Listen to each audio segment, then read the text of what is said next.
جو رازدار فقر و غنا بھی ہوں، جو تاجدار جود و سخا بھی ہوں، جس کی طلعت سے صبح کو سویرا ملے، جس کی زلفوں کی مستی سے راتوں کو اندھیرا ملے، جس کے شبنم سے جنت مچلنے لگے، جس کے غصے سے دوزخ ابلنے لگے، جس کے قدم اٹھیں تو عرش معلیٰ کو پہنچ جائیں، اور جس کی انگلی اٹھے تو آفتاب و قمر شق ہو جائیں، ایسی ذات اقدس پر ایمان لانے کے لیے اللہ رب العزت نے اس روح کائنات میں سب سے پہلے انسان کو جو چنا وہ کون تھا؟ اما خدیجۃ الکبریٰ تھی۔ کوئی صدیق اکبر رضی اللہ تعالیٰ عنہ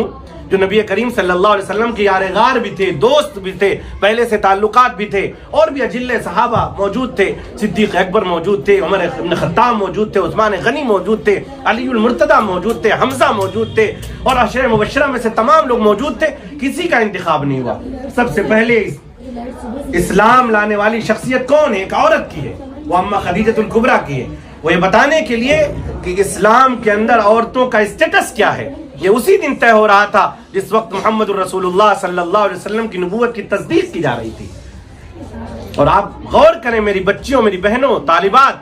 آپ حدیث کی طالبات ہیں، کہ اما خدیجۃ الکبریٰ کے جو تسلی کے الفاظ جو انہوں نے سیدنا محمد رسول اللہ صلی اللہ علیہ وسلم سے بیان فرمائے تھے، وہ الفاظ تاریخ نے رقم کر لیے، اور محمد رسول اللہ صلی اللہ علیہ وسلم کی پوری زندگی کے عکاس ہیں۔ آپ نے کیا فرمایا تھا کہ میرے سرتاج آپ غم نہ کریں، آپ کو اللہ رب العزت ضائع نہیں کریں گے۔ آپ نے کیا کہا تھا؟ زملونی، مجھے چادر اڑاؤ۔ جب حضرت جبریل علیہ السلام کو پہلی مرتبہ دیکھا تھا تو خوف میں آ گئے تھے اور کہا کہ خشیت علی نفسی، مجھے اپنی ذات پر، اپنی جان پر ڈر ہے۔ تو اما خدیجۃ الکبریٰ نے کیا کہا تھا کہ آپ گھبرائیں نہیں میرے سرتاج، آپ گھبرائیں نہیں۔ کیوں؟ کیونکہ آپ کی جو شخصیت ہے وہ ہماگیر شخصیت ہے۔ کچھ چیزیں گنائی تھی، تعین علی نوائب الحق وتکسب المعدوم وتقرئ الضعیف وتحمل الکل۔ یہ ترتیب وار الفاظ نہیں ہو سکتا، آگے پیچھے ہو گئے ہوں کیا، کہ آپ لوگوں کے مصیبتوں میں کام آتے ہیں، آپ مہمانوں کی مہمان نوازی کرتے ہیں، آپ لوگوں کا بوجھ اٹھاتے ہیں، ذمہ داریاں اٹھاتے ہیں، آپ جاب لیس لوگوں کو جاب پرووائڈ کرتے ہیں۔ یہ سب رسول اللہ صلی اللہ علیہ وسلم کی خوبیاں اما نے بیان کی تھی کہ تاریخ انسانی میں آنے والے آخر شخص، اگر کوئی فریم ورک ہو سکتا ہے، کوئی کرائیٹیریا ہو سکتا ہے انسانیت کی بھلائی کا، تو وہ محمد عربی صلی اللہ علیہ وسلم کا تھا، جو ایک عورت کی زبانی محمد رسول اللہ صلی اللہ علیہ وسلم کے بارے میں بیان کرایا گیا۔ تو یہ کوئی اچانک نہیں بلکہ تدبیر کے ساتھ ہے۔ مستورات کے، خواتین کی، عورتوں کے اسٹیٹس کی باتیں ہیں، اسلام نے ان کو کیا درجات دیے ہیں۔ آپ غور کریں، اسلام کی سب سے پہلی شہادت، بچیاں خاموش رہیں بھائی، اندر منتظمین حضرات جو ہیں پر ان سے کہیں کہ خاموش رہیں۔ اسلام کی سب سے پہلی شہادت حضرت سمیہ جو یمن کی ایک بوڑھی عورت ہیں، لوگ تیر و تلوار نیزے سامنے لیے کھڑے ہیں، وہ چیلنج کر رہے ہیں کہ تم کو صرف بوڑھی عورت اتنا کہنا ہے کہ محمد نعوذ باللہ جھوٹے ہیں، ہماری ساری دشمنیاں تم سے ختم ہو جائیں گی۔ ایک عورت کیا کر سکتی تھی، ایک بوڑھی عورت؟ لیکن اگر سب سے پہلے خون کسی کا اسلام کے لیے گرا، دین کے لیے گرا، محمد الرسول اللہ صلی اللہ علیہ وسلم کی صداقت کے لیے کسی کی لاش عرب کے ریگستان میں سب سے پہلے تڑپی، وہ تو یمن کی ایک بوڑھی عورت حضرت سمیہ کی تھی۔ یہ کوئی آسان معاملہ نہیں تھا، بلکہ آنے والی انسانیت کو یہ بتانا مقصود تھا کہ عورتوں کا جو درجہ ہے وہ اللہ کی نظر میں بہت بلند ہے، اسلام کی نظر میں بہت بلند ہے، اور کوئی بھی چیلنج ہو، کوئی بھی مقابلہ ہو، کوئی بھی تحدی ہو، کوئی بھی مسئلہ اور کوئی بھی پریشانی ہو، اکیلے مرد اس کا مقابلہ نہیں کر سکتے ہیں جب تک کہ عورتیں شانہ بشانہ نہ کھڑی ہوں۔ اور تاریخ اس بات پر شاہد ہے کہ جس معاملے کے اندر انسانیت کی ابتدا سے آج تک مردوں کے شانہ بشانہ عورتیں کھڑی ہو گئی ہیں، اس معاملے کو مسلمانوں نے ہی نہ صرف انسانیت نے سر کیا ہے، اپنے مخالفین کو جھکا لیا ہے اپنے پیروں پر۔ اللہ نے مستورات کی، عورتوں کی یہ طاقت رکھی ہے، لیکن اس کے لیے شرط یہ ہے کہ ان کے علم ہو، سمجھ ہو، فہم ہو، اور اس کے لیے مدارس کا ہونا، جامعات کا ہونا، پڑھنے لکھنے والے تعلیمی انسٹیٹیوشن کا ہونا بہت ضروری ہے۔ تو میری بچیوں، وقت بہت کم ہے، میں یہ کہنا چاہوں گا کہ ان تمام صحابیات کے واقعات یا اولو العزم جو ہے عورتوں کے واقعات اگر سنانے بیٹھیں گے تو دفتر کے دفتر ہیں. ہمیں آپ کو ابھی ایک عزم کرنا ہے. وہ یہ عزم ہے کہ ہم شریعت محمدی صلی اللہ علیہ وسلم پر کامل اور مکمل عمل کریں گے. پہلا عہد آپ ہمارے ساتھ یہ کریے کہ انشاءاللہ محمد الرسول اللہ صلی اللہ علیہ وسلم کی لائی ہوئی شریعت پر مکمل عمل کریں گے. ایسا نہیں کہ تیتر اور بٹیر کی طرح تھوڑا لے لیا تھوڑا چھوڑ دیا, ایسا نہیں, بلکہ مکمل عمل کریں گے. اور دوسرا وعدہ یہ کریے اللہ رب العزت کے سامنے کہ ان علوم نبویہ کو حاصل کرنے کے بعد, دین کی تعلیم حاصل کرنے کے بعد, اپنے کردار سے, اپنے افعال سے, اپنے اقوال سے, اپنی تبلیغ سے, اپنی تعلیم سے اور خصوصاً اپنے کردار سے ہم لوگوں کو تعلیم دیں گے, لوگوں کے اندر دین کی اشاعت کریں گے. یعنی اشاعت دین, تحفظ دین اور اقامت دین کے اندر آپ لوگوں کی بہت سخت ضرورت ہے. آپ مردوں کے شانہ بشانہ ہو کر کے اشاعت دین اور وہ حدود اور وہ باؤنڈریز جو محمد الرسول اللہ صلی اللہ علیہ وسلم نے رکھی ہیں مردوں اور عورتوں کے درمیان, ان باؤنڈریز اور ان حدود کی اور قیود کی رعایت کرتے ہوئے اس دین کی خدمت کریں گے. یہ دو عہد کریے. اور چونکہ بات جو عرض کرنی ہے, یہاں سے جو میں نے تمہیدی بات جو کرنی تھی آپ سے کہ آپ کی دین کی تعلیم کتنی ضروری ہے, اس کے اوپر ایک سرسری روشنی میں نے ڈالی ہے. دوسری بات, جو بچیاں دور حدیث شریف میں ہیں خصوصاً ان کو متوجہ کر کے جو ابھی شروع کرنے جا رہی ہیں یا جو ختم کریں گے انشاءاللہ, ان دونوں کو مخاطب کر کے ایک بات یہ کہنا ہے کہ دیکھیں, یہ جو آپ کی کلاس اب شروع ہوگی یہ در حقیقت پچھلی کلاسوں سے بالکل مختلف ہے. کیونکہ آپ تک آپ نے جو بھی نصاب چل رہا ہو, یہاں درس نظامی کا چل رہا ہو یا جو بھی 5 سالہ وغیرہ کورس رائج ہوں, ان سب کے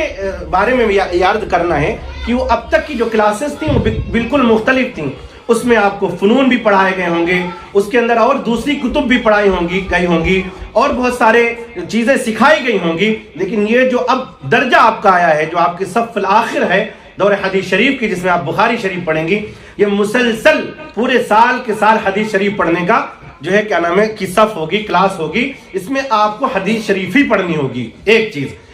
اور آپ یہ بات سمجھیں کہ اس سال کے گزرنے کے بعد دوبارہ زندگی میں یہ موقع کبھی نہیں آئے گا کہ اتنی زیادہ وافر مقدار میں آپ کو حدیث مبارکہ پڑھنے کا موقع ملے. تو آپ آج تہیہ کریں کہ غیر حاضری, دیر حاضری, ان سب چیزوں سے آگے آنے والے کلاسز میں انشاءاللہ جو سال شروع ہوگا اس میں بچیں گی.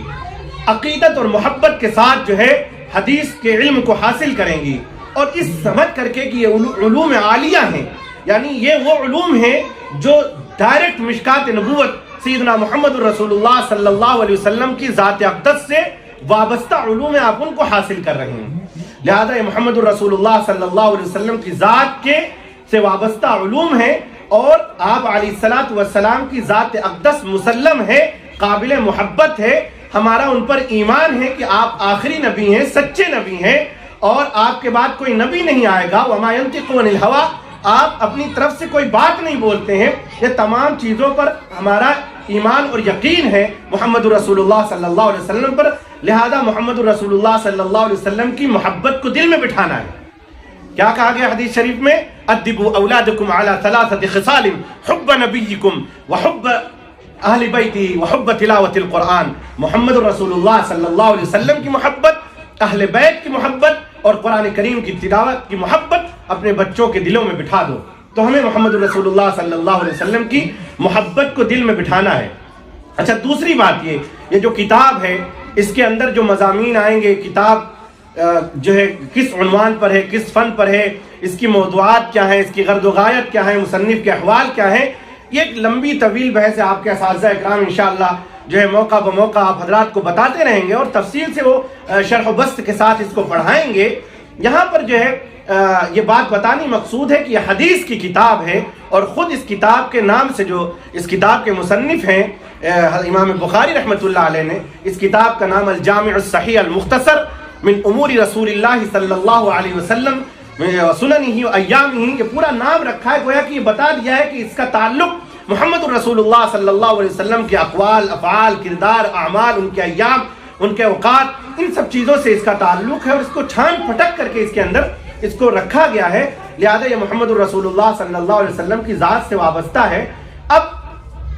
محمد الرسول اللہ صلی اللہ علیہ وسلم کو جب ہم نے سچا پکا نبی مان لیا، ان سے محبت کا دعویٰ ہے، اور اتنی محبت کا دعویٰ ہے کہ اپنی زندگی اپنی جان سے بھی زیادہ محبت ہے محمد الرسول اللہ صلی اللہ علیہ وسلم سے، تو پھر آپ علیہ الصلوۃ والسلام نے فرمایا انما بعثت معلما، کہ میں معلم بنا کر کے بھیجا گیا ہوں۔ جب محمد الرسول اللہ صلی اللہ علیہ وسلم معلم بنا کر کے بھیجے گئے ہیں تو پھر جو استاد ہوتا ہے، جو معلم ہوتا ہے، اس کو پہچانا جاتا ہے اس کے شاگردوں کے ذریعے سے، جیسے کہ شجر درخت کو پہچانا جاتا ہے اس کے پھلوں کے ذریعے سے۔ تو محمد الرسول اللہ صلی اللہ علیہ وسلم کا تعارف کس سے ہوگا؟ صحابہ اکرام رضوان اللہ تعالی علیہم اجمعین سے ہوگا، کیونکہ صحابہ اکرام رضوان اللہ تعالی علیہم اجمعین ڈائریکٹ مشکات نبوت اور چراغ نبوت سے علوم حاصل کرتے ہیں، اور صحابہ اکرام رضوان اللہ تعالی علیہم اجمعین کے بارے میں زبان نبوت سے نکل چکا ہے، بلکہ قرآن کریم کی زبانی اعلان کر دیا گیا ہے آمنوا بمثل ما آمنتم، کہ اس طرح ایمان لاؤ، اس طرح ایمان لاؤ جس طرح صحابہ اکرام رضوان اللہ تعالی علیہم اجمعین ایمان لائے۔ تو ہمارا ایمان بھی جب قبول ہوگا جب صحابہ اکرام رضوان اللہ تعالی علیہم اجمعین کے بتائے ہوئے طریقے پر ہمارا ایمان ہوگا۔ صحابہ اکرام کے بہت مختصر جھلکیاں میں بتا رہا ہوں، وقت بہت کم ہے۔ صحابہ اکرام رضوان اللہ تعالی علیہم اجمعین کے بارے میں ثقاہت، اعتماد کی مہر تبد کر دی نبی صلی اللہ علیہ وسلم نے فرمایا الصحابۃ کلھم عدول، میرے تمام کے تمام صحابہ عادل ہیں، ان پہ جرح و تعدیل کی کوئی بحث نہیں ہوگی۔ کوئی دنیا میں بدبخت اگر صحابہ کے اوپر جرح کرے گا تو وہ قابل قبول نہیں ہوگی۔ گر نبینت سپر رہے چشم در روز، چشم آفتاب را، اور ایک روایت میں شیخ سعدی کی ٹکی ہے آفتاب را چھ گنا، اگر چمگادڑ کی آنکھیں چمکتے ہوئے سورج کو نہیں دیکھتی تو اس میں سورج کا قصور نہیں ہے بلکہ چمگادڑ کی آنکھوں کا قصور ہے۔ تو صحابہ اکرام رضوان اللہ تعالی علیہم اجمعین کے بارے میں فرما دیا گیا کہ ہمارے صحابہ ستاروں کے مانند ہیں، کہ بِأَيِّهِمْ اقْتَدَيْتُمْ اهْتَدَيْتُمْ، تو ان کی ثقاہت و فقاہت اور ان کا اعتماد محمد رسول اللہ صلی اللہ علیہ وسلم ہی کی طرف سے بیان کر دیا گیا، لہذا صحابہ پر اعتماد اور ان سے محبت بھی ہمارے لیے ضروری ہے۔ تو نبی سے محبت، نبی کی آل سے محبت، صحابہ اکرام رضوان اللہ تعالی علیہم اجمعین سے محبت، اور پھر اس کے بعد ایک طبقہ آتا ہے تابعین اور محدثین کا۔ یہ محدثین پورے تابعین بھی محدثین ہوتے ہیں، ان کے بارے میں سیدنا محمد رسول اللہ صلی اللہ علیہ وسلم نے فرمایا اللہم ارحم خلفائی، اے اللہ میرے خلفاء پر، یعنی میرے بعد میں آنے والے جو جانشین ہیں ان کے اوپر رحم فرمایا۔ صحابہ نے فرمایا ومن خلفاؤک یا رسول اللہ، اور آپ کے خلفاء کون ہیں اللہ کے رسول؟ فرمایا الذین یروون حدیثی، کہ وہ لوگ ہیں جو ہماری حدیث بیان کریں گے، یعنی محدثین اکرام۔ یہ محدثین اکرام رضوان اللہ تعالی علیہم اجمعین کے بارے میں مرتب تھے، اللہ نے کہ نبی صلی اللہ علیہ وسلم نے رحمت کی دعا فرمائی۔ محدثین اکرام سے بھی محبت کی ضرورت ہے، اور ضرورت نہیں بلکہ محبت واجبی درجے میں کرنے کی ضرورت ہے محدثین اکرام سے۔ اور چوتھی چیز کی طالب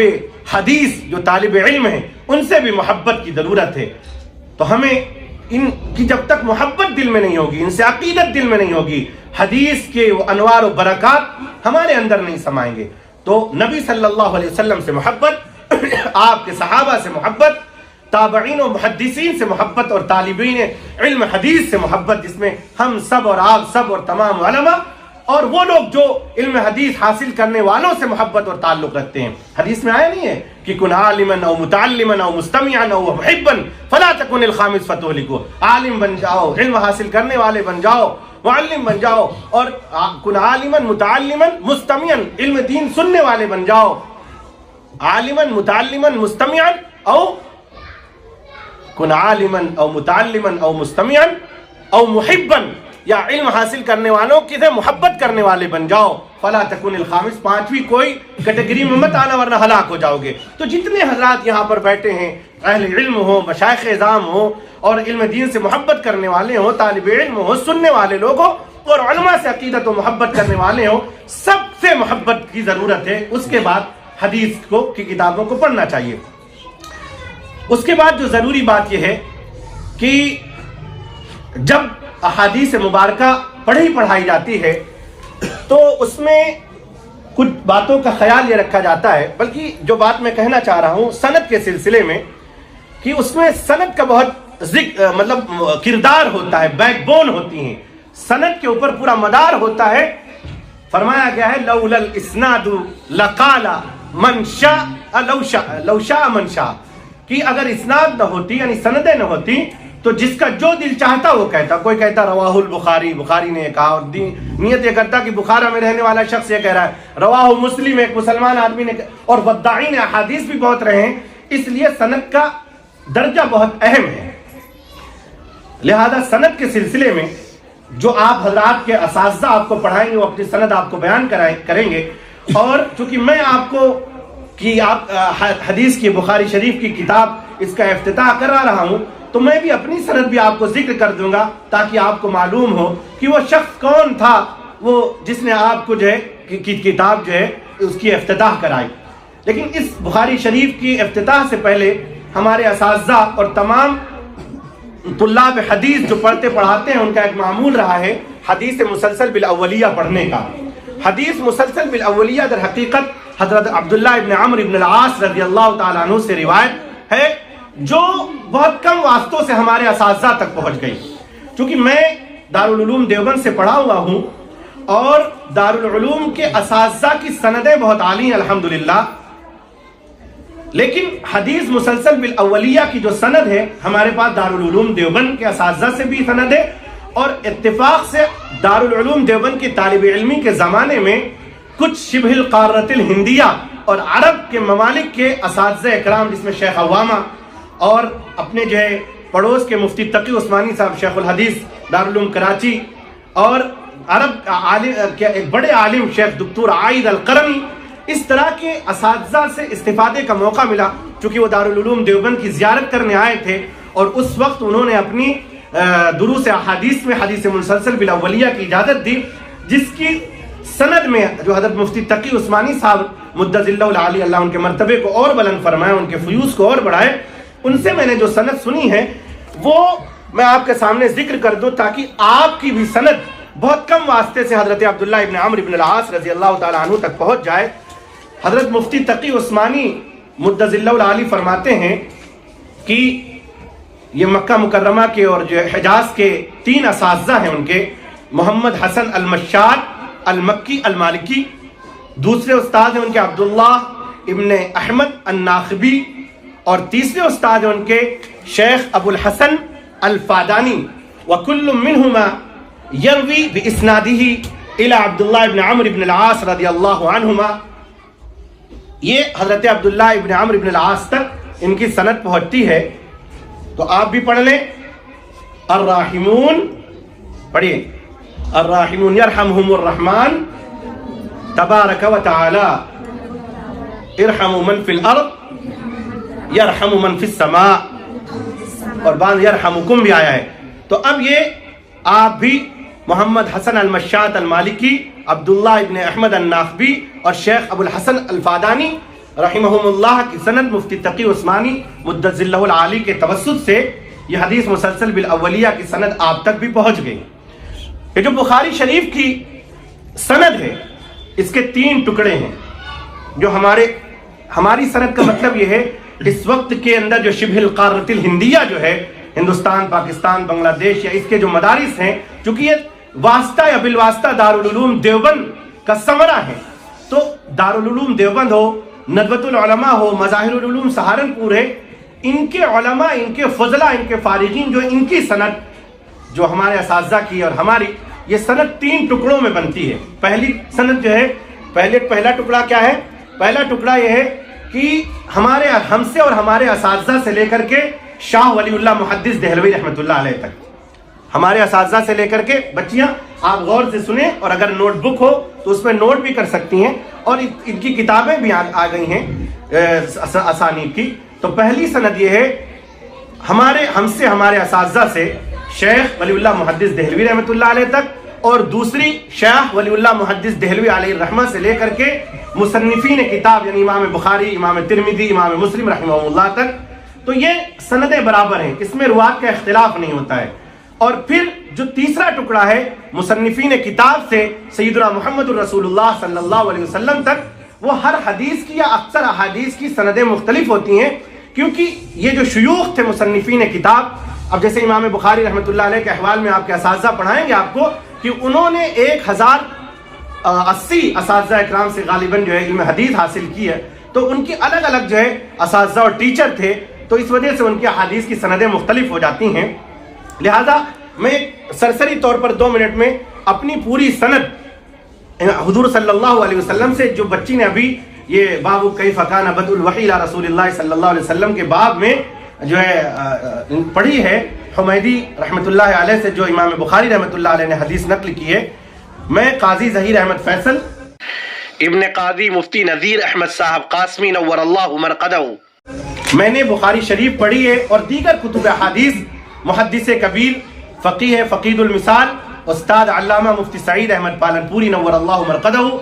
استاد حدیث شیخ الحدیث دارالعلوم دیوبند سے، اور اسی طرح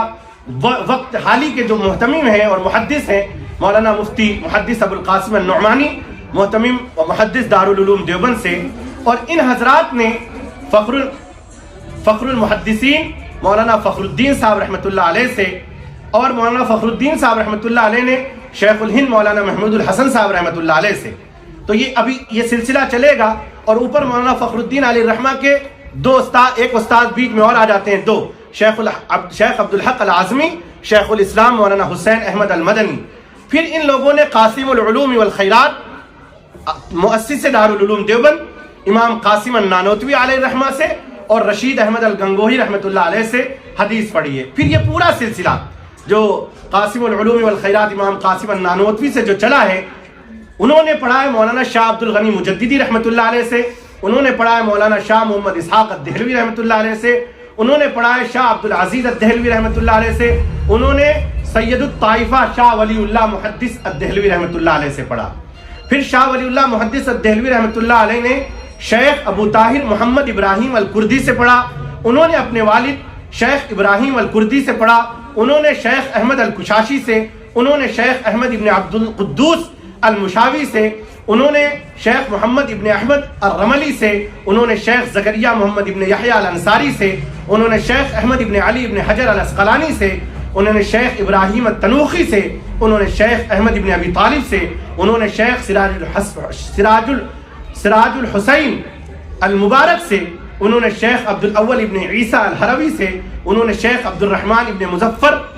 الداؤدی سے، انہوں نے شیخ محمد عبداللہ ابن احمد السرخسی سے، انہوں نے شیخ عبداللہ ابن محمد ابن یوسف الفربری سے، انہوں نے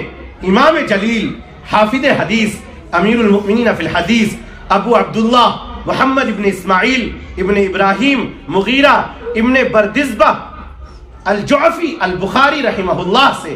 اور امام بخاری رحمۃ اللہ علیہ نے شیخ حمیدی سے، انہوں نے شیخ سفیان سے، انہوں نے شیخ یحییٰ ابن سعید الانصاری سے، انہوں نے شیخ محمد ابن ابراہیم التیمی سے، انہوں نے شیخ علقمہ ابن وقاص اللیثی سے، انہوں نے امیر المؤمنین عمر ابن خطاب رضی اللہ تعالیٰ عنہ سے، اور انہوں نے سیدنا و مولانا و مرشدنا محمد الرسول اللہ صلی اللہ علیہ وسلم سے پڑھی ہے۔ یہ پوری سلسلے حدیث کی سند میں نے آپ کے سامنے ذکر کر دی ہے، جو بچی نے سند جو ہے ان سے حمیدی رحمۃ اللہ علیہ سے پڑھ کر کے جو بتائی تھی،